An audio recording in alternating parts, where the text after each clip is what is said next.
కోటి పుణ్యాలకు సాటి ఒక్క ముక్కోటి ఏకాదశి. ప్రతి సంవత్సరం పుష్యమాసంలో వచ్చే శుక్లపక్ష ఏకాదశిని వైకుంఠ ఏకాదశి అని, ముక్కోటి ఏకాదశి అని పిలుస్తారు. అసలు వైకుంఠ ఏకాదశి రోజున ఉత్తర ద్వారం గుండానే స్వామివారిని ఎందుకు దర్శనం చేసుకోవాలి? ఈ వైకుంఠ ఏకాదశిని ముక్కోటి ఏకాదశి, స్వర్గద్వార ఏకాదశి అనే నామాలతో ఎందుకు పిలుస్తారు? ఈ వైకుంఠ ఏకాదశి రోజున మనం ఎలాంటి విధులను పాటించాలి? ఆ లక్ష్మీ నారాయణులను ఎలా పూజించాలి? ఏ మంత్రాలతో వారిని స్తుతించాలి? ఈ పుణ్యదినము వెనుక ఉన్న అసలు చరిత్ర ఏమిటి? అసలు ఏకాదశికి ఇంత ప్రాధాన్యత ఎందుకు వచ్చింది అనే విషయాలన్నిటినీ ఈ వీడియోలో తెలుసుకుందాం. ఏడాదికి 24 ఏకాదశులు వస్తాయి. సూర్యుడు ఉత్తరాయణానికి మారే ముందు వచ్చే ధనుర్మాస శుద్ధ ఏకాదశిని వైకుంఠ ఏకాదశి లేదా ముక్కోటి ఏకాదశి అంటారు. సూర్యుడు ధనుస్సులో ప్రవేశించిన అనంతరం మకర సంక్రమణం వరకు జరిగే మార్గం మధ్య ముక్కోటి ఏకాదశి వస్తుంది.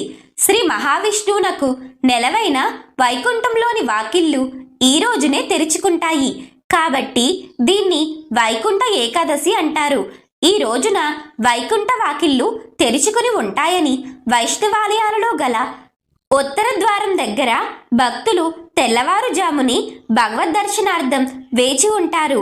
ఈ రోజు శ్రీ మహావిష్ణువు గరుడ వాహనారూఢుడై 3 కోట్ల దేవతలతో భూలోకానికి దిగివచ్చి భక్తులకు దర్శనమిస్తారు కనుక దీనికి ముక్కోటి ఏకాదశి అని పేరు వచ్చిందంటారు.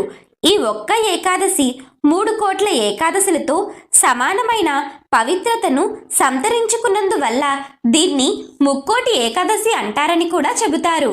దక్షిణాయనంలో చనిపోయిన పుణ్యాత్ములకు ఈ రోజునే స్వర్గంలోకి ప్రవేశించే అవకాశం కల్పిస్తారు కాబట్టి స్వర్గద్వార ఏకాదశి అని అంటారు. అత్యంత పవిత్రమైన తిథి ఏకాదశి. మేరు పర్వతమంత పాపాన్ని కూడా ప్రక్షాళన చేయగల ప్రభావం కలిగినది ఏకాదశి వ్రతం. ఏకాదశి నాడు చేసే పూజలు, జప తపాదులు, స్నానం, దానం ఇలా ఏ ఒక్క పుణ్యకార్యమైనా అఖండ ఫలితాన్ని ఇస్తుంది. శ్రీ మహావిష్ణువుకు అత్యంత ప్రీతిపాత్రమైనది కాబట్టి ఏకాదశిని హరివాసరం అని కూడా అంటారు. కృతయుగంలో చంద్రావతి నగరం రాజధానిగా చేసుకుని మురా అనే అసురుడు రాజ్యపాలన చేస్తూ ఉండేవాడు. అతను మహాబలవంతుడు. దేవతలను, ఋషులను, ప్రజానికాన్ని పట్టిపీడుస్తూ క్రూరంగా హింసించేవాడు. ఇంద్రాది దేవతలను సైతం ఓడించి త్రిమూర్తుల మీదకే కాలు దూవడం మొదలుపెట్టాడు. ఆ మురాసురుడి ఆకృత్యాలను భరించలేని దేవతలు ఆ బ్రహ్మరాక్షసుడి బారి నుండి తమను కాపాడమంటూ వైకుంఠం చేరుకుని శ్రీ మహావిష్ణువును దర్శించుకొని తమ బాధలను మొరపెట్టుకున్నారు. ఆ రాక్షసుడి బారి నుండి తమను రక్షించమంటూ ప్రార్థించారు. దాంతో శ్రీ మహావిష్ణువు యుద్ధానికి సన్నద్ధుడై మురాసురునితో తలపడ్డాడు. ఇరువురికి మధ్య భీకరమైన సంగ్రామం మొదలైంది. వందల సంవత్సరాలుగా యుద్ధం జరుగుతున్నా ఎవరికి స్పష్టమైన గెలుపు రాకుంది. శ్రీహరికి భయపడిన మురాసురుడు సాగర గర్భంలోకి వెళ్ళి దాక్కుంటాడు. అతడిని బయటికి రప్పించేందుకు ఉపాయం పన్నిన నారాయణుడు తాను యుద్ధం వల్ల అలసిపోయినట్లుగా నటించి విశ్రాంతికై బదరిక ఆశ్రమంలో హైమవతి అనే గృహలోకి వెళ్ళి నిద్రిస్తున్నట్లుగా నటిస్తారు. విష్ణుమూర్తి విశ్రాంతిని తీసుకుంటున్న విషయం మురాసురునికి చేరింది. విష్ణువు నిద్రలో ఉండగానే అతన్ని సంహరించాలనుకుని నిదానంగా ఆ గుహకు చేరుకున్నాడు. కానీ విష్ణుమూర్తిది అంతా యోగ నిద్ర కదా. ఎప్పుడైతే చెడు తలంపుతో ఆయన దగ్గరకు మురాసురుడు చేరుకున్నాడో వెంటనే విష్ణుమూర్తిలోంచి ఒక శక్తి ప్రభవించి ఒక కన్య ఉద్భవించి దివ్యాస్త్రములు చేతబూని కేవలం తన కంటి చూపుతోనే ఆ మురాసురుడిని భస్మం చేసింది. తన రక్షణ కోసం ప్రత్యక్షమైన ఆ దేవిని చూసి శ్రీ మహావిష్ణువు చాలా ప్రసన్నుడయ్యాడు. ఆ కన్యకు ఏకాదశి అని పేరు పెట్టి ఏం వరం కావాలో కోరుకోమన్నాడు. ఆమె సంతోషంతో, దేవా, మీ యొక్క దేహం నుండి ఉద్భవించిన నాకు ఏకాదశి అని పేరు పెట్టి నన్ను ధన్యురాలిని చేశారు. నేను జన్మించిన ఈ రోజు నా నామముతో పిలువబడి ఈ రోజు నా వ్రతం చేసుకుని ఉపవాసం జాగారం చేసిన వారికి సకల పాపాలు తొలగి వైకుంఠ ప్రాప్తి కలిగేలా ఆశీర్వదించండి అని అడిగింది. ఆమె కోరికను మన్నించిన శ్రీహరి ఆ వరాన్ని ప్రసాదించడంతో ఏకాదశికి విశిష్టత ఏర్పడింది. ఏకాదశి రోజు మురాసురుడు బియ్యంలో దాక్కుంటాడని, అందుకే బియ్యంతో చేసిన ఏ పదార్థం తినకుండా ఉండాలని అంటారు. ఈ రోజున ఉపవాసం ఉంటే మిగతా 23 ఏకాదశులు ఉపవాసం ఉన్నట్లే అని విష్ణు పురాణం చెబుతుంది. మురా అంటే తామసిక, రాజసిక గుణాలకు, అరిషడ్ వర్గాలకు ప్రతీక. వీటిని ఉపవాస జాగరణల ద్వారా జయిస్తే సత్వగుణం లభించి తద్వారా ముక్తికి మార్గం ఏర్పడుతుంది. వరి అన్నంలో ముర నివాసం ఉంటాడు కనుక మందబుద్ధిని ఇచ్చి జాగరూకతను దెబ్బతీస్తాడని అంతర్ధానం. ఏకాదశి నాడు ఉపవాసం ఉండి ద్వాదశి నాడు అన్నదానం చేస్తారు. ఒకరోజు భోజనం చేయక తర్వాతి రోజు చేయటం వలన జిహ్వకు భోజనం రుచి తెలుస్తుంది. వైకుంఠ ఏకాదశి రోజు ఉత్తరద్వారం గుండానే దర్శనం ఎందుకు చేసుకోవాలో తెలిపే ఈ పురాణ కథను తెలుసుకుందాం. ఒకసారి శ్రీ మహావిష్ణువు పాలసముద్రంలో శేషతల్పం మీద యోగ నిద్రలో ఉన్న సమయంలో శ్రీహరి యొక్క చెవిలో మలినాల నుంచి 2 రాక్షసులు ఆవిర్భవించారు. ఇద్దరికిద్దరే భారీ శరీరులు. వారిలో పెద్దవాని పేరు మధుడు, రెండవ వాని పేరు కైటబుడు. నీటిలోనే పుట్టి నీటిలోనే పెరుగుతున్న ఆ సోదరులు ఏ తడిలేని పొడితావును వెతుకుతున్నారా అన్నట్లుగా సముద్రమంతా కలియ తిరిగేవారు. ఎదుగుతున్న కొద్దీ వారికి ఎన్నెన్నో సందేహాలు వచ్చేవి. ఈ సముద్రానికి ఏది ఆధారం? అసలు ఈ నీళ్లు ఎలా పుట్టాయి? ఇవి సరే, మనం ఎలా పుట్టాము? మనకి మూలం ఏది? ఇలా ఆలోచించారు. సాక్షాత్తు శ్రీ మహావిష్ణువు నుండి ఆవిర్భవించడం వల్ల వారికి విశేషమైన శక్తులు వచ్చాయి. ఈ మధుకైటబులు అనంత జలరాశిలో సంచరిస్తున్న సమయంలో పద్మాసనంపై కూర్చున్న బ్రహ్మదేవుడు కనిపించాడు. అప్పుడు వారి మనసులో ఒక ఆలోచన పుట్టింది. బ్రహ్మదేవుడిని తమతో యుద్ధానికి రమ్మని పిలిచారు. ఓయి, నీవు యుద్ధంలో మమ్మల్ని ఎదురించు, లేదంటే ఈ కమలాన్ని విడిచిపెట్టి వేరే ప్రదేశానికి వెళ్ళిపో. బలహీనుడివైతే ఈ పవిత్రమైన ఆసనంపై నీకు అర్హత లేదు. అది కేవలం అజేయుడికే సొంతమవ్వాలి. కాబట్టి మాతో యుద్ధం చేయలేకపోతే నీ పద్మాసనం విడిచిపెట్టి ఎక్కడికైనా వెళ్ళిపో అన్నారు వాళ్ళు బ్రహ్మదేవునితో. బ్రహ్మగారికి ఏమి చెయ్యాలో తెలియక శ్రీ మహావిష్ణువును ప్రార్థిస్తారు. శ్రీహరి ప్రత్యక్షమై మధుకైటబులతో ఇలా పలికారు.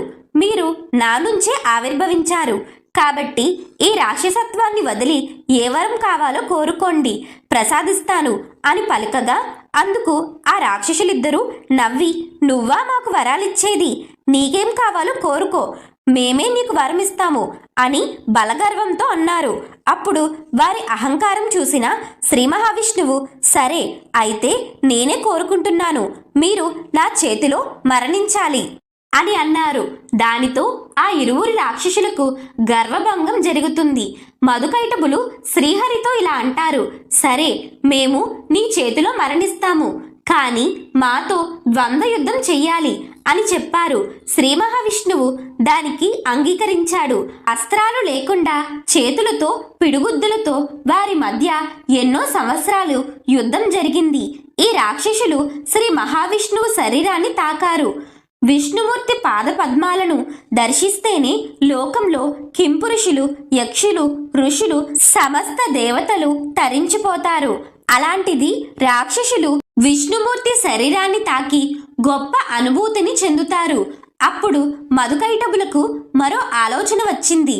శరీరాన్ని తాకితేని ఇంత అనుభూతి ఉంటే ఎల్లవేళలా వైకుంఠంలో ఉంటే కావాల్సింది ఏముంది అనుకుని విష్ణుమూర్తితో, మాకు ఒకే ఒక్క వరం కావాలి, మమ్మల్ని వైకుంఠ లోకానికి తీసుకుని వెళ్ళండి, ఎప్పుడూ మేము మీతో పాటే ఉండే వరాన్ని ప్రసాదించండి అని శ్రీహరిని ప్రార్థిస్తారు.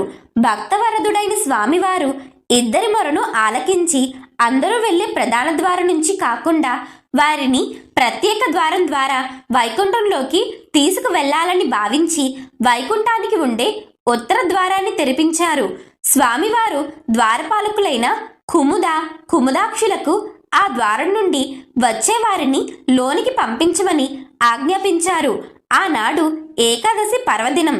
ఉత్తర ద్వారం తెరవగానే మధుకైటబులు శ్రీ మహావిష్ణువులో ఐక్యమైపోయారు. ఈ విషయం తెలిసి 33 కోట్ల దేవతలు కూడా ఉత్తర ద్వారం నుండే శ్రీ మహావిష్ణువుని దర్శించి మహావిష్ణువు యొక్క అపార కరుణా కటాక్షాలను పొందుతారు. మధుకైటబులు విష్ణుమూర్తిలో విలీనమవుతూ మరో వరం కోరతారు. ఏ భక్తులైతే మమ్మల్ని స్మరిస్తూ నీ ఆలయానికి వచ్చి ఉత్తర ద్వారం గుండా నిన్ను దర్శించుకొని ఏకాదశి వ్రతాన్ని ఆచరిస్తారో వారికి వైకుంఠ ప్రాప్తి కలిగేలా ఆశీర్వదించమని కోరారు. అందుకు స్వామి అంగీకరించి వారికి వరాన్ని వసగారు. అందుచేతనే ఆ రోజున వైకుంఠ ద్వారాన్ని తలపించే విధంగా వైష్ణవ ఆలయాల్లో ద్వారాలను ఏర్పాటు చేస్తారు. మామూలు రోజుల్లో దేవాలయ ఉత్తర ద్వారాలు మూసి ఉంచుతారు. కానీ ఈరోజు భక్తులు ఆ ఉత్తర ద్వారం గుండా వెళ్ళి దర్శనం చేసుకుంటారు. తిరుపతిలో కూడా ఈ రోజున వైకుంఠ ద్వారం పేరిట ఉన్న ప్రత్యేక ద్వారాన్ని తెరిచి ఉంచుతారు. వైకుంఠ ఏకాదశి యొక్క ప్రశస్త్యాన్ని గురించి తెలిపే కథ. ఒకానొకప్పుడు మహాప్రళయం జరిగింది. మహాప్రళయం అనంతరం శ్రీ మహావిష్ణువు మరలా సృష్టి చేయడం గురించి ఆలోచిస్తుండగా ఆయన ముందు పంచభూతాత్మకమైన ఆకాశం, అగ్ని, నీరు, గాలి, భూమి, బ్రహ్మాండం గోచరించింది. అనంతరం ఆయన నాభి నుండి ఓ తామర పువ్వు ఉద్భవించగా అందులో బ్రహ్మ ఆసీనుడై ఉన్నాడు. బ్రహ్మకు విష్ణు భగవానుడు మంత్ర తంత్ర శాస్త్రాలను బోధించారు. బ్రహ్మకు అన్ని శాస్త్రాలు అర్థమైనప్పటికీ జ్యోతిష్ శాస్త్రం అర్థం కాలేదు. ఈ విషయాన్ని బ్రహ్మగారు శ్రీ మహావిష్ణువుతో మొరపెట్టుకోగా అప్పుడు స్వామి శ్రీ రంగనాథుడి రూపంలో తన దేవేరులతో పరివారగణంతో ఓ విమానంలో దర్శనమిచ్చారు. ఆ విమానం ఓంకార రూపంలో ఉంది. అలా వచ్చిన స్వామి బ్రహ్మకు జ్యోతిష్ శాస్త్రాన్ని బోధించి తిరిగి వైకుంఠానికి వెళ్లేందుకు సమాయత్తమయ్యారు. అప్పుడు బ్రహ్మదేవుడు సకల దేవదానవ మహర్షులతో పాటు మానవులు కూడా నిన్ను కొలుచుకునే విధంగా నీవు విగ్రహ రూపంలో కొలువుదీరు స్వామి అని కోరారు.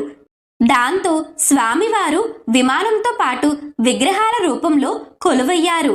ఆ విమాన గోపురంతో సహా ఉన్న ఆ శ్రీరంగనాథ స్వామి విగ్రహాన్ని స్వయంగా గరుత్మంతుడే తన వీపుపై పెట్టుకుని బ్రహ్మలోకానికి మోసుకుని వచ్చాడు.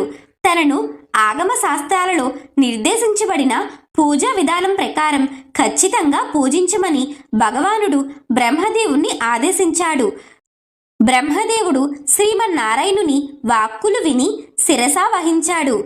ఆ స్వామివారి విగ్రహాలను బ్రహ్మలోకానికి తీసుకుని వెళ్ళి బ్రహ్మలోకంలో ప్రవహిస్తున్న విరజా నదీ తీరంలో ప్రతిష్ఠించారు. బ్రహ్మ అలా నిత్యము పూజ చేస్తూ కొంతకాలం తరువాత ఆ నిత్య పూజ నిమిత్తము సూర్య భగవానుణ్ణి నియమించారు.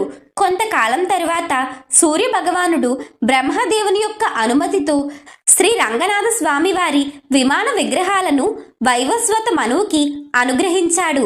వైవస్వత మనువు మనులోకంలో రంగనాథ స్వామి వారిని కొంతకాలం ఆరాధించిన తర్వాత తన కుమారుడైన ఇక్ష్వాకుడికి బహుమతిగా ఇచ్చారు.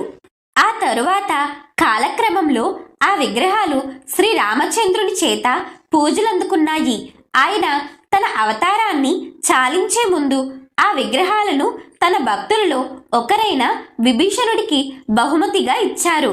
విగ్రహాలను లంకలో ప్రతిష్ఠించుకొని తన రాజ్యాన్ని పుణ్యభూమిగా తీర్చిదిద్దుకోమని పలికారు. అయితే లంకకు చేరేంత వరకు విమాన విగ్రహాలను నేలపై పెట్టరాదని చెప్పారు. చెప్పలేనంత ఆనందంతో విగ్రహాలను అందుకున్న విభీషణుడు లంకా ద్వీపానికి బయలుదేరాడు. అయోధ్య నుంచి బయలుదేరిన విభీషణుడు కొంత సమయానికి కావేరి నదీ తీరానికి సమీపించాడు.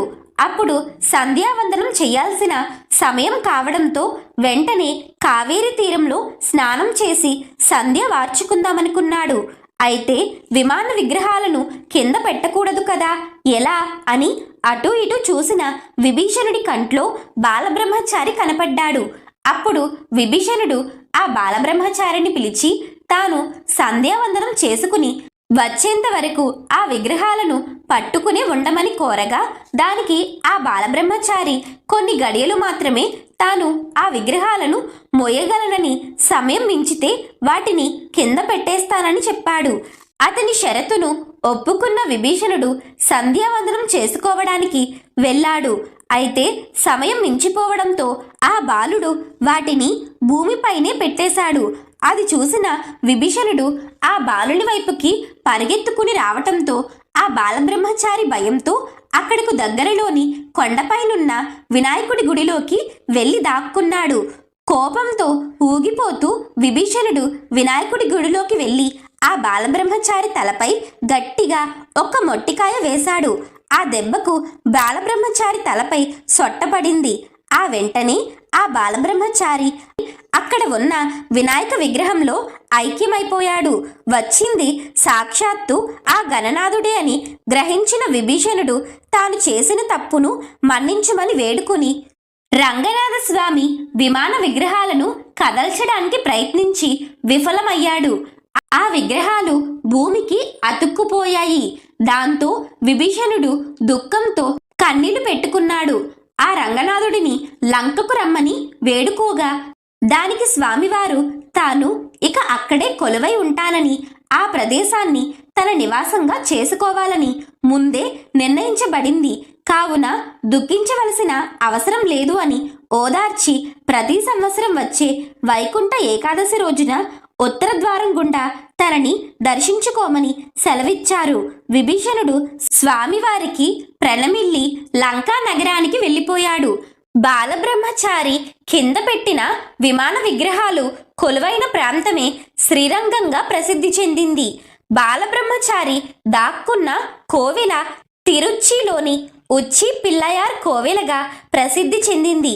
ఇప్పటికీ ఆ ఆలయంలోని వినాయకుని విగ్రహం తలపై సొట్టను చూడవచ్చు. అలాగే శ్రీరంగం ఆలయంలోని సప్త ప్రాకారంలోని మొదటి ప్రాకారంలో విభీషణుడి ఆలయాన్ని చూడవచ్చు.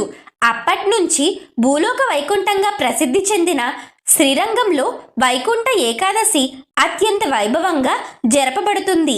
శ్రీ మహావిష్ణువు అవతారమైన రంగనాథ స్వామిని ఆ రోజు వజ్రాలతో చేసిన వస్త్రాల్ని అలంకరించి 1000 స్తంభాల ప్రాంగణంలోనికి వైకుంఠ ద్వారం గుండా తీసుకుని వచ్చి అక్కడ భక్తులకు దర్శనమిస్తారు.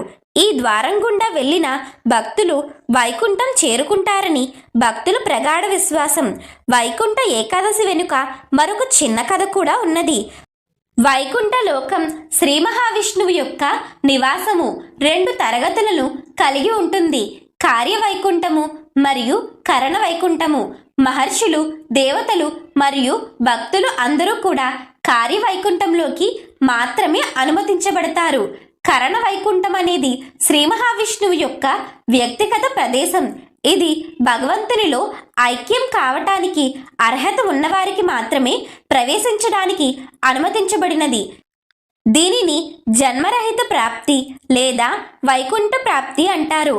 వైష్ణవ ఆల్వారులలో ప్రసిద్ధి చెందిన శ్రీ నమ్మాల్వారు తనకు వైకుంఠ ప్రాప్తిని అనుగ్రహించమని భగవంతుడిని ప్రార్థించగా, నమ్మాల్వార్ పట్ల శ్రీ మహావిష్ణువుకి ఉన్న వాత్సల్యం మరియు ఆల్వార్ భగవంతునిపై ఉన్న శాశ్వతమైన భక్తికి ఆ శ్రీహరి ఆయనకు కరణ వైకుంఠ ప్రాప్తిని అనుగ్రహించారు. ఈ కథనం ప్రకారం శ్రీరంగంతో సహా అనేక వైష్ణవ ఆలయాల్లో ఈ పండుగ సందర్భంగా నమ్మాల్వార్ పరమపదోత్సవం జరుపుకుంటారు. శ్రీ నమ్మాల్వారులకు ఈ రోజునే విష్ణులోకం ప్రార్థించడంతో శ్రీ వైష్ణవులు అత్యంత భక్తి శ్రద్ధలతో ఏకాదశి వ్రతాన్ని ఆచరిస్తుంటారు. వైకుంఠ ఏకాదశి రోజున నియమ నిష్ఠలతో వ్రతమును ఆచరించే వారికి మరొక జన్మంటూ ఉండదని పురాణాలు చెబుతున్నాయి. ఈ వైకుంఠ ఏకాదశి రోజున బ్రాహ్మీ ముహూర్తంలోని నిద్రలేచి శుచిగా స్నానమాచరించి పూజా మందిరమును శుభ్రపరిచి గడపకు పసుపు కుంకుమలతో అలంకరించి తోరణాలు ముగ్గులతో అలంకరించుకోవాలి. తలస్నానము చేసి తెలుపు రంగు దుస్తులు ధరించాలి. అలానే పూజా మందిరంలోని లక్ష్మీదేవి సహితుడయున్న శ్రీ మహావిష్ణువు యొక్క పటమును ఉంచి గంధము కుంకుమలతో అలంకరించుకోవాలి. విష్ణుమూర్తి పటం లేదా విగ్రహం ముందు కలశమును పెట్టి అందులో కొంచెం నీరు, అక్షింతలు, పసుపు, కుంకుమ వేసి దానిపై ఒక కొబ్బరికాయను ఉంచి దానిని తెలుపు రంగు వస్త్రముతో చుట్టి దాని చుట్టూ మామిడి తోరణాలతో అలంకరించుకోవాలి. పూజకు తామర పువ్వులు ఉపయోగించాలి. ఈ వైకుంఠ ఏకాదశి రోజున తప్పనిసరిగా శ్రీ మహావిష్ణువుకి తులసి దళములను సమర్పించాలి. అలాగే ఈరోజు జాజి పూలతో అల్లిన మాలను విష్ణుమూర్తికి సమర్పించినట్లయితే సర్వ పాపాలు తొలగిపోతాయని పురాణాలు చెబుతున్నాయి. అందుచేత జాజిమాలను విష్ణుమూర్తి పటానికి అలంకరించాలి. శక్తి కొలది పాలతో చేసిన పాయసాన్ని, తీపి పదార్థాలను, అలాగే ఆకుపచ్చని పండ్లను నైవేద్యంగా సమర్పించి శ్రీహరిని స్తుతించడం శుభప్రదం. దీపారాధనకు ఎర్రటి ప్రమిదలను ఉపయోగించాలి. వెలిగించే వత్తులు తామర వత్తులుగా వాటి సంఖ్య 5గా ఉండాలి. దీపారాధనకు ఆవు నెయ్యి ఎంతో శ్రేష్టమైనది. నెయ్యి లేని వారు కొబ్బరి నూనెతో అయినా దీపారాధన చేయవచ్చు. ఈ ముక్కోటి ఏకాదశి నాడు చేసే విష్ణు పూజ, గీతా శ్రవణం, గోవిందనామ స్మరణ, పురాణ శ్రవణం మోక్షప్రాప్తి కలిగిస్తాయి. ఇవన్నీ చేయలేకపోయినా ఓం నమో నారాయణాయ, ఓం నమో భగవతే వాసుదేవాయ అనే మంత్రాలను 108 సార్లు జపించటం వలన సంకల్పించిన కార్యాలు దిగ్విజయంగా పూర్తవుతాయి. ఈ వైకుంఠ ఏకాదశి రోజున తప్పకుండా ఉపవాసం ఉండాలి. ముందు రోజు రాత్రి నుంచే ఉపవాసం ఉండి ఏకాదశి రోజున కేవలం తులసి తీర్థాన్ని స్వీకరిస్తూ ఉపవాసం ఉండాలి. ద్వాదశి నాడు శ్రీహరిని పూజించి నైవేద్య తాంబూలాలు సమర్పించి ద్వాదశి గడియలు దాటక మునిపే భోజనం చెయ్యాలి. ఈనాడు ఉపవసించిన వారు పాప విముక్తులవుతారంటారు. ఏకాదశి వ్రత నియమాలు: దశమి నాటి రాత్రి నిరాహారులై ఉండాలి. ఏకాదశి రోజు మొత్తం ఉపవాసం ఉండాలి. అసత్యం ఆడరాదు. చెడ్డ పనులు, దుష్ట ఆలోచనలు చేయకూడదు. ఆ రోజు రాత్రంతా జాగరణ చెయ్యాలి. అన్నదానం చెయ్యాలి. ఈ పూజ ముగిసిన తరువాత విష్ణుమూర్తి లేదా వెంకటేశ్వర స్వామి దేవాలయాలకు వెళ్ళి ఉత్తర ద్వార దర్శనం గుండా స్వామివారిని దర్శించుకోవాలి. ఈ రోజున ఎవరైతే ఉత్తర ద్వారం గుండా వెళ్ళి ఆ పరమాత్మను దర్శించుకుంటారో వారికి వైకుంఠ ప్రాప్తి లభిస్తుంది. ఒకసారి పాండవాగ్రజుడైన ధర్మరాజు శ్రీకృష్ణుడిని ముక్కోటి ఏకాదశి గొప్పతనం గురించి వివరించమని అడుగగా దానికి శ్రీకృష్ణుడు ధర్మరాజుతో ఇలా చెప్పటం ప్రారంభించాడు. పాండవాగ్రజ, ముక్కోటి ఏకాదశి వ్రతాన్ని ఎవరైతే భక్తి శ్రద్ధలతో ఆచరిస్తారో అలాంటి వారికి అశ్వమేధ యాగం చేసినంత ఫలితం కలుగుతుంది. 100 యజ్ఞాలు చేసినంత పుణ్యం, 100 గోవులను దానం చేసినంత ఫలితం దక్కుతుంది. అంతేకాదు మోక్షాన్ని ప్రసాదిస్తుంది, వైకుంఠ వాసాన్ని కలిగిస్తుంది. ఈ ఒక్క ఏకాదశి రోజు ఉపవాసం ఉంటే అన్ని ఏకాదశులకు ఉపవాసం ఉన్న ఫలితం దక్కుతుంది. అంతేకాదు ఈ ఒక్క ఏకాదశి 3 కోట్ల ఏకాదశులతో సమానం. ఈ ఏకాదశి గొప్పతనం తెలిపే ఒక కథ ఉంది. ఈ కథ విన్నంతనే అశ్వమేధ యాగం చేసినంత పుణ్యంతో పాటు సకల పాపాలు పోతాయి, ఐశ్వర్యం సిద్ధిస్తుంది. ఆ పవిత్ర కథను చెప్తాను విను అని ఇలా చెప్పటం ప్రారంభించాడు. పూర్వకాలంలో అత్యంత రమణీయమైన గోకులం అనే నగరం ఉండేది. దానిని వైకాసనుడు అనే రాజు పరిపాలిస్తూ ఉండేవాడు. తన రాజ్యంలో ప్రజలను తన కన్నబిడ్డల వలె చూసేవాడు. తన రాజ్యంలో సకల విద్యలు నేర్చుకున్న పండితులు ఉన్నారు. ఒక రోజు రాత్రి మహారాజుకి ఒక కల వచ్చింది. ఆ కలలో తన తండ్రి నరకంలో పడి రోదిస్తున్నట్లు వచ్చింది. తరువాత మెలకువ వచ్చి కలలో కనిపించిన దృశ్యం చూసి చాలా బాధపడ్డాడు. ఆ మరుసటి రోజు తన రాజ్యసభలో వేద విద్వాంసులను రప్పించి వారికి తన కల గురించి ఇలా చెప్పాడు. నాకు రాత్రి కలలో నా తండ్రి కనిపించి నరకంలో పడి రోదిస్తున్నట్లు చూశాను. అతను నన్ను చూసి, కుమారా, ఈ నరకంలో బాధలు పడలేక ఉన్నాను. నన్ను ఈ నరకం నుండి విముక్తుణ్ణి చెయ్యి అని బ్రతిమలాడాడు. అది చూసిన నా హృదయం చలించిపోయింది. ఈ కల వచ్చినప్పటి నుండి నా మనసుకు ప్రశాంతత కరువైంది. ఇంత రాజ్యం, ఏనుగులు, గుర్రాలు, రథాలు, భార్య బిడ్డలు ఉన్నా, ఇంత ధనం ఉన్నా ఆనందం కలగటం లేదు. కాబట్టి ఏదైనా గ్రంథం చూసి నా తండ్రి నరకం నుండి విముక్తుడై మోక్షం పొందే సలహా ఇవ్వమంటాడు. దానికి బ్రాహ్మణులు, మహారాజా, మన నగరానికి దగ్గరలో ఉన్న అరణ్యంలో పర్వతుడు అని ముని ఆశ్రమం ఉంది. అక్కడికి వెళ్ళి ఆ మహామునిని అడిగితే ఉపాయం చెప్తాడు. ఆయన భూత, భవిష్యత్, వర్తమాన కాలాలు తెలిసిన మహాజ్ఞాని అని చెప్పారు. తరువాత రోజు ఆ మహారాజు ఆ అటవీ ప్రాంతానికి వెళ్ళాడు. ఆ విధంగా పర్వత మునీంద్రుని దగ్గరకు వెళ్ళి సాష్టాంగ నమస్కారం చేశాడు. అంతటా మునీంద్రుడు కుశల ప్రశ్నలు అడిగి నీ బాధకు కారణమేమిటి అని అడిగాడు. దానికి జరిగినదంతా మునీంద్రునికి చెప్పి, మునీంద్ర, మీరు సర్వసమర్థులు. నా తండ్రి నరక బాధల నుంచి తప్పించే ఉపాయం ఉపదేశించమని వేడుకుంటాడు. ఆ మాటలు విన్న మునీంద్రుడు తన దివ్య దృష్టితో జరిగింది తెలుసుకుని, మహారాజా, నీ తండ్రికి పూర్వజన్మలో 2 భార్యలు ఉన్నారు. వారిద్దరిని సమానంగా ప్రేమించకుండా కేవలం ఒకే భార్యను ప్రేమించి 2వ భార్యను బాధ పెట్టాడు. దానికే నీ తండ్రి ఈ నరక బాధలను అనుభవిస్తున్నాడు అని చెప్తాడు. మహాముని చెప్పిన మాటలు విన్న మహారాజు, మునీంద్ర, జరిగింది జరిగిపోయింది.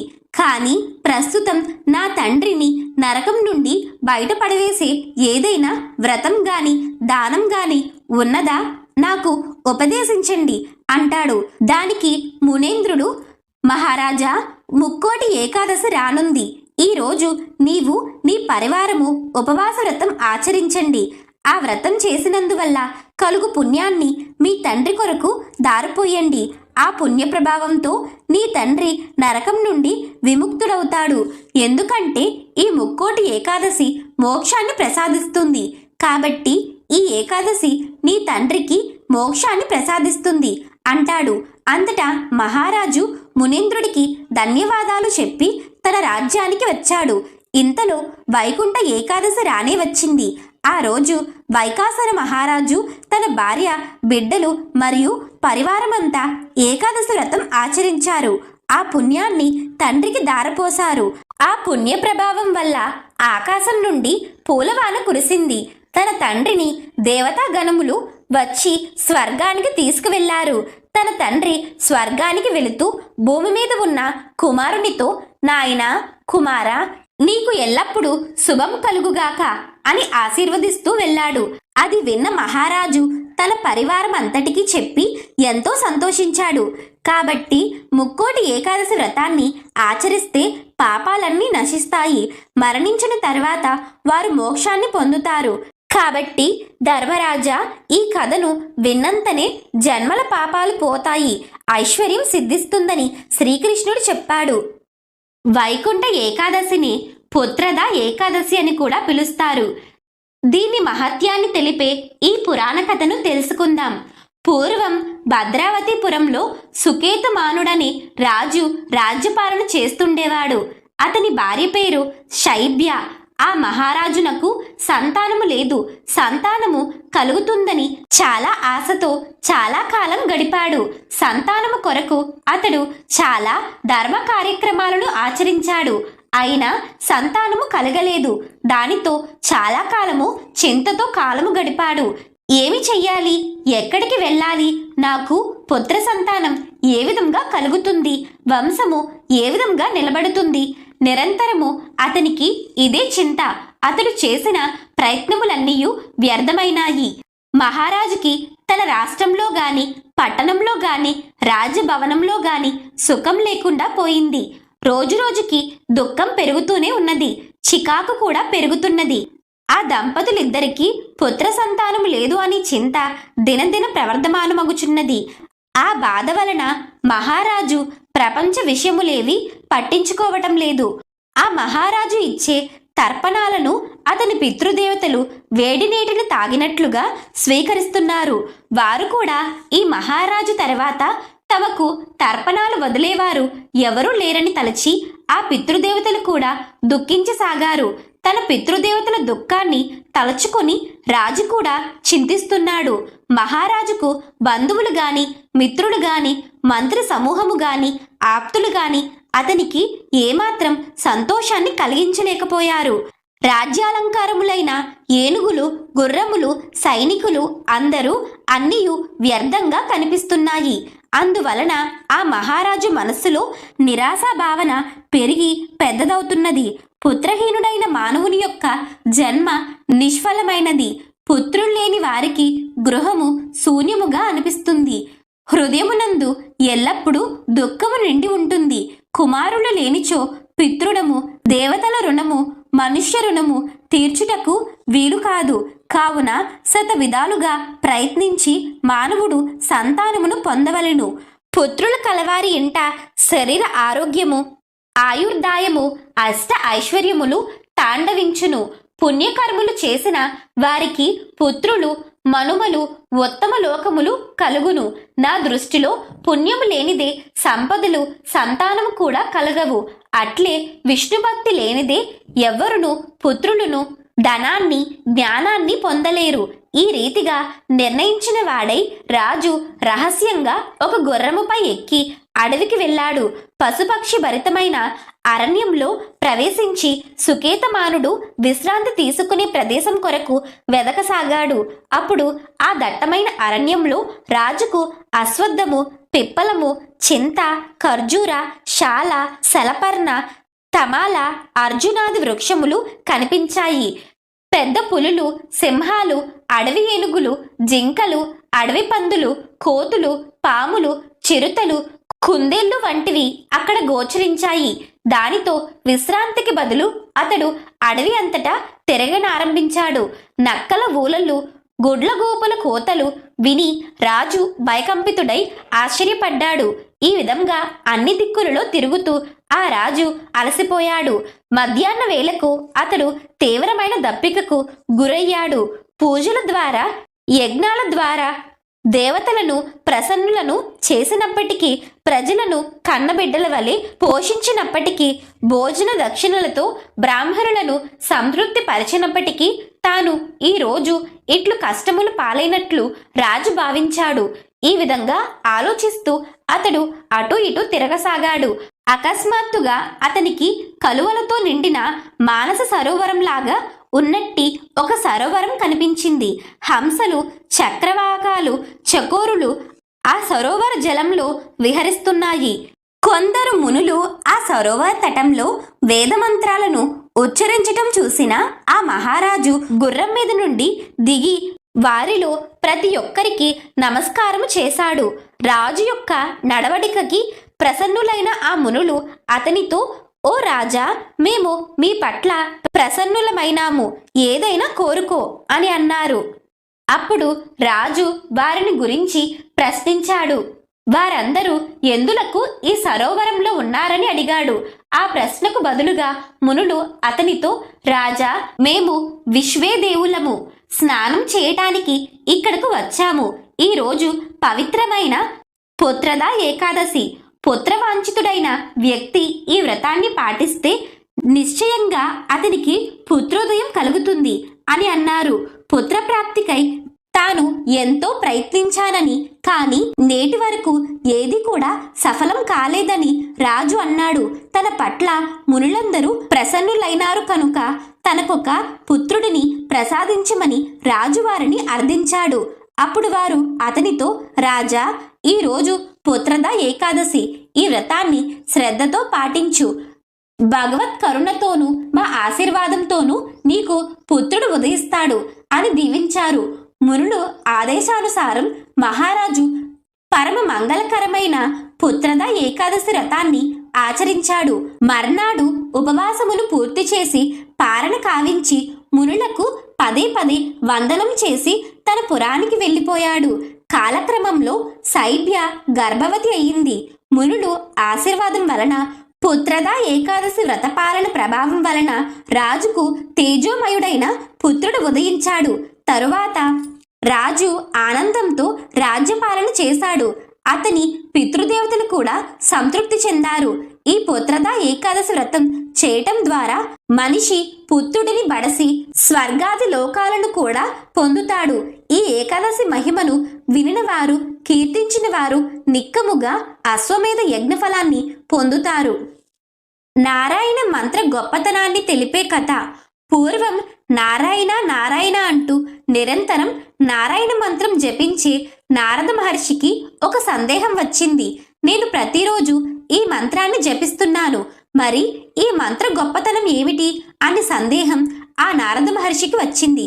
ఇక వెంటనే సందేహం తీర్చుకోవటానికి శ్రీ మహావిష్ణువు యొక్క దర్శనం కోసం వైకుంఠానికి వెళ్ళి స్వామితో ఇలా అంటున్నాడు: స్వామి, నేను నిన్ను నిరంతరం స్మరిస్తున్నాను. నీ నామమంత్ర మహిమను తెలిపి నా సందేహాన్ని తీర్చు అన్నాడు. అప్పుడు శ్రీ మహావిష్ణువు, చూడు నారద, భూలోకంలో ఒక చోట ఒక కొమ్మపై చిన్న పక్షిని చూపించి, నారద, ఆ పక్షిని అడుగు, చెప్తుంది అని అన్నాడు. అది విన్న నారదుడు, స్వామి, ఏంటి భూలోకంలో ఉన్న పక్షిని అడగమంటున్నారు? ఇంత పెద్ద ప్రశ్నకి సమాధానం అంత చిన్న పక్షి ఎలా చెప్తుంది అని మనసులో అనుకుని ఇక భూలోకంలో చెట్టుపై ఉన్న చిన్న పక్షి దగ్గరికి వెళ్ళి ఆ పక్షితో ఇలా అన్నాడు: ఓ పక్షి, నారాయణ మంత్ర గొప్పతనాన్ని నీవు చెప్పగలవని నా స్వామి చెప్పారు. అసలు ఆ మంత్ర గొప్పతనం ఏంటో కాస్త చెప్పవా అంటాడు. ఇక ఆ పక్షి నారాయణ అనే నామం వినగానే అక్కడికక్కడే మరణించింది. ఆ దృశ్యం చూసి నారదుడికి ఎంతో భయం వేసింది. ఇదేమిటి, నారాయణ నామం గొప్పతనం చెప్పమంటే ఈ పక్షి ఇలా మరణించింది? అనవసరంగా ఒక పక్షిని చంపానే అని అనుకుంటూ వైకుంఠంలో ఉన్న స్వామి దగ్గరకు వచ్చి ఇలా అన్నాడు: స్వామి, ఏమిటి ఇలా జరిగింది అన్నాడు. దానికి స్వామి సమాధానం చెప్పకుండా ఒక చిరునవ్వు నవ్వి, ఈసారి భూలోకంలో ఒక జింక పిల్లను చూపించి దానిని అడుగు అన్నాడు. నారదుడు సందేహిస్తూనే వెళ్ళి జింకపిల్ల ముందు నిలబడి అడిగాడు. ఆ జింకపిల్ల కూడా నారాయణ మంత్రం వినగానే అక్కడికక్కడే మరణించింది. ఇక నారదుడు నివ్వెరపోయి బాధపడుతూ వైకుంఠంలో స్వామి దగ్గరకు మళ్ళీ వెళ్ళి ఇలా అన్నాడు: స్వామి, ఏమిటి ఇలా అయింది అన్నాడు. దానికి స్వామి ఏమీ సమాధానం చెప్పకుండా భూలోకంలో ఒక లేగదూడను చూపించి వెళ్ళి ఆ లేగదూడను అడగమన్నారు. ఇక నారదుడు ఇలా అనుకున్నాడు: స్వామి నన్ను వరుసగా పాపాల్లో ఇరికించేలా ఉన్నారు అని అనుకుంటూ వెళ్ళి భూలోకంలోని లేగదూడను అడిగాడు. ఎప్పటిలాగే నారాయణ నామం వినగానే లేగదూడ కూడా మరణించింది. ఇక నారద మహర్షి భయపడిపోయాడు. నారదుడు మనస్సులో ఇలా అనుకున్నాడు: ప్రశాంతంగా నా తపస్సు నేను చేసుకోక కోరి కోరి ఈ పాతకాలకు చుట్టుకుంటున్నాను. పక్షిని, జింకను చంపటమే మహాపాపం అనుకుంటే ఇప్పుడు గోహత్య పాతకం కూడా చుట్టుకుంది. నాకు సందేహ నివృత్తి వద్దు, ఏమీ వద్దు. ఈసారి వెళ్తే ఇంకెక్కడికి వెళ్ళమంటారో అని నారాయణ జపం చేసుకుంటూ చేసిన తప్పులకు చింతిస్తూ భూలోకంలోనే ఉండిపోయాడు. కాని ఆ స్వామి నారదుడిని మళ్ళీ రప్పించుకున్నారు. ఇక నారదుడు ఇలా అన్నాడు: స్వామి, నీకు ఇది న్యాయమేనా? నా చేత ఇన్ని అపరాధాలు చేయించావు, సందేహం రావటమేనా నా తప్పు అన్నాడు. దానికి స్వామి నవ్వుతూ, నీవు బాధపడాల్సిన పని లేదు నారద, ఈసారి వెళ్తే నీకు ఖచ్చితంగా సమాధానం దొరుకుతుంది అన్నాడు.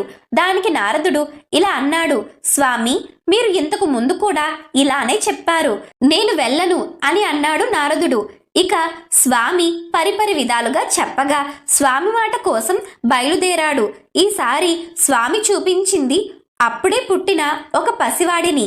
నారదుడు వెళ్ళి ఆ బిడ్డ ముందు నిలబడి ప్రశ్న అడిగి వెనుతిరిగి పరిగెత్తబోయాడు. ఖచ్చితంగా ఈసారి నరహత్య పాతకం కూడా చుట్టుకోనున్నది అనుకున్నాడు. అప్పుడు వెనుక నుంచి మహర్షి అనే ఒక పిలుపు వినపడింది. ఆశ్చర్యపోతూ వెనుతిరిగి చూసి ఆ బిడ్డ బ్రతికే ఉండటం గమనించి దగ్గరకు వెళ్ళాడు. పుట్టిన పసివాడు ఇలా అన్నాడు: మహర్షి, సందేహ నివృత్తి కోసం వచ్చి తీర్చుకోకుండా వెళ్ళిపోతున్నావేంటి? చెప్తాను విను. నీవు పలికిన నారాయణ మంత్రం విన్నందుకే పక్షి జన్మలో ఉన్న నేను మరణించి అంతకన్నా ఉత్తమమైన జింక జన్మను పొందాను. ఆ పరమ పవిత్రమైన మంత్రాన్ని విన్నందుకే అంతకన్నా ఉత్తమమైన గోవు జన్మను పొందాను.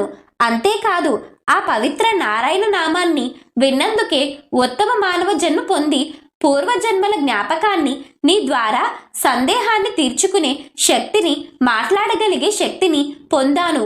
చూడు నారద, మనకు ఉత్తమమైన గతిని తద్వారా స్వామి సన్నిధిని అందించే పరమ సాధనం నారాయణ మంత్రం. ఇదే ఆ నారాయణ మంత్ర మహత్యం అన్నాడు. ఇక నారదుడు ఆ పిల్లవాడికి నమస్కారం చేసి వైకుంఠానికి వెళ్ళిపోయాడు. ఇక నారదుడు విష్ణు సన్నిధికి చేరి, స్వామి, నీ నామ మహత్యాన్ని నా ద్వారా లోకానికి చాట చెప్పటానికి ఈ లీలలను చూపించావా అంటూ పాదాలపై వాలాడు. ఈ పరమ పవిత్రమైన కథను ఎవరైతే వింటారో వారికి జన్మ జన్మల పాపాలు తొలగుతాయి.